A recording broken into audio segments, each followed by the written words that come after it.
Good morning friends. आज हम फिर से लेकर आए हैं 3 ब्रेकआउट शेयर्स। तो सबसे पहले शेयर की बात करते हैं। कंपनी का नाम है फिनो पेमेंट्स बैंक। ठीक है। अगर इस स्टॉक की बात करते हैं तो लगभग यहाँ के आसपास स्टॉक अपना हाई बनाता है। लगभग 400 रुपये के आसपास, 380 से लेकर के 390 के आसपास का हाई बनाता है और उसके बाद कॉन्टिन्यूसली बिल्कुल स्ट्रेट यहाँ पर गिरावट होती है। और इस गिरावट में आप देख सकते हैं यहाँ पर वॉल्यूम्स भी नहीं आ रहे, लेकिन जैसे ही ये 250 मूविंग एवरेज को क्रॉस करता है और यहाँ पर देख सकते हैं बहुत ही अच्छे वॉल्यूम्स आ रहे हैं।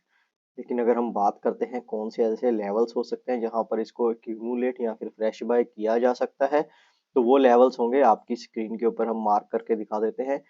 सबसे पहला अगर हम बात करते हैं लेवल होगा वो जहाँ पर ये स्टॉक ट्रेड कर रहा है, यानी कि 302 रुपये से लेकर के अगर हम बात करते हैं मेजर सपोर्ट की, तो वो हो सकती है लगभग इसको 275 के बीच में।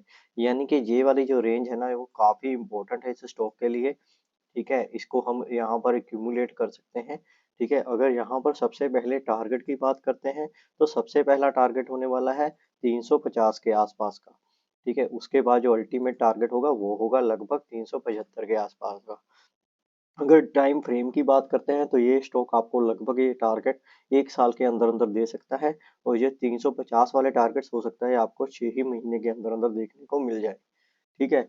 अगर इसके बाद हम सेकंड स्टॉक की बात करते हैं तो वो है, ये रहा आपकी स्क्रीन के ऊपर, एसोसिएटेड अल्कोहल। इस स्टॉक को बेशक आप नहीं जानते होंगे, हो सकता है इसका आप कंजम्पशन जरूर करते होंगे, क्योंकि बेसिकली ये स्टॉक लीकर बनाने वाली कंपनी यानी कि शराब बनाने वाली कंपनी है। ठीक है, अगर हम बात करते हैं इस स्टॉक में हमारी पहले ही ऑलरेडी पोजीशन बन रखी है, या फिर हमारी इन्वेस्टमेंट है। ठीक है, अगर हम बात करते हैं इस स्टॉक के बारे में तो ये स्टॉक लगभग यहाँ पर अपना हाई बना के आता है। यहाँ पर लगभग 650 रुपये के आसपास का हाई बनाता है, उसके बाद गिरावट होती है।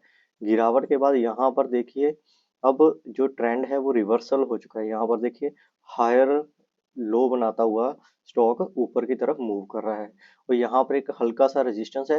होपफुली इस बार ये इसको ब्रेक कर सकता है, क्योंकि यहाँ पर एक कोशिश हो चुकी है, यहाँ पर दूसरी और यहाँ पर तीसरी।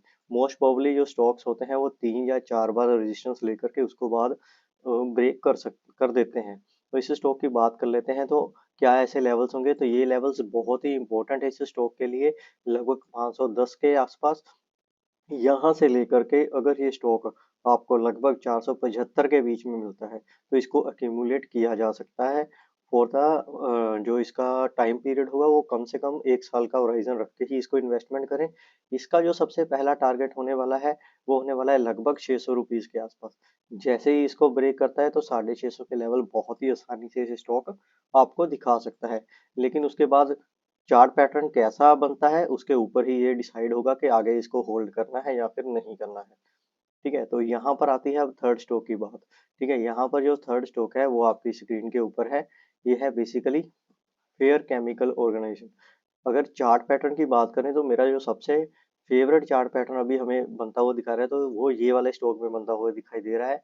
यहाँ पर स्टॉक ने बेसिकली हाई बनाया लगभग 2425 रुपये के आसपास, 2400 रुपये के आसपास का हाई बनाता है, और वहां से कॉन्टिन्यूसली एक तरफा गिरावट होती है, और उसके बाद स्टॉक एक कंसोलिडेशन जोन में फंसता है, और यहाँ पर 50 और 200 मूविंग एवरेज का क्रॉसओवर होता है। और इस कंसोलिडेशन जोन में आप देख सकते हैं वॉल्यूम्स कितने बड़े बड़े आ रहे हैं, और यहाँ पर उम्मीद है कि यहाँ पर ये स्टॉक अब ब्रेकआउट की तैयारी में कर रहा है। जो भी अर्ली बर्ड्स हैं जिसमें कि पेशेंस है वो अब इस स्टॉक में इन्वेस्टमेंट कर सकते हैं, लेकिन पेशेंस वाले ही करें। ठीक है, जिसका जो टाइम होराइजन है लगभग 1 डेढ़ साल से ऊपर का ही हो। ठीक है, तो कौन से ऐसे लेवल्स हो सकते हैं, यहाँ पर ये स्टॉक ट्रेड कर रहा है लगभग 1330 के से लेकर के अगर हम बात करते हैं 1200 के आसपास, यानी कि ये 100 सवा 100 रुपये की जो रेंज है बहुत ही अच्छी रेंज है इस स्टॉक को एक्यूमुलेट करने के लिए। अगर आप में थोड़ा सा पेशेंस कम है या फिर आप तब ट्रेन में चढ़ना चाहते हैं जब वो स्टेशन से निकल रही हो, ठीक है, तब आप इसको यहाँ पर बाय कर सकते हैं। जब ये 1400 को ब्रेक करेगा और उसके ऊपर सस्टेन करेगा, ठीक है, तब आप इसमें बाय कर सकते हैं। ठीक है, अगर हम बात करते हैं सबसे पहले टारगेट की, तो सबसे पहला जो टारगेट होने वाला है ये वाला होने वाला है लगभग 1750 के आसपास का। ठीक है, उसके बाद अगर हम बात करते हैं सेकंड जो टारगेट होगा वो होगा 2100 के आसपास का। ठीक है, उसके बाद जो थर्ड टारगेट होने वाला है वो होने वाला है लगभग 2350 के आसपास का। यानी कि यहाँ पर रिस्क और रिवॉर्ड रेशो काफी अच्छा है। बस आपको सिर्फ स्टॉक को एक्यूमुलेट करना है और चुप करके बैठ जाना है। स्टॉक अपनी परफॉर्मेंस खुद दिखाएगा दोस्तों। ठीक है, तो आज की वीडियो में इतना ही दोस्तों। जल्द हाजिर होंगे नई वीडियो के साथ। धन्यवाद।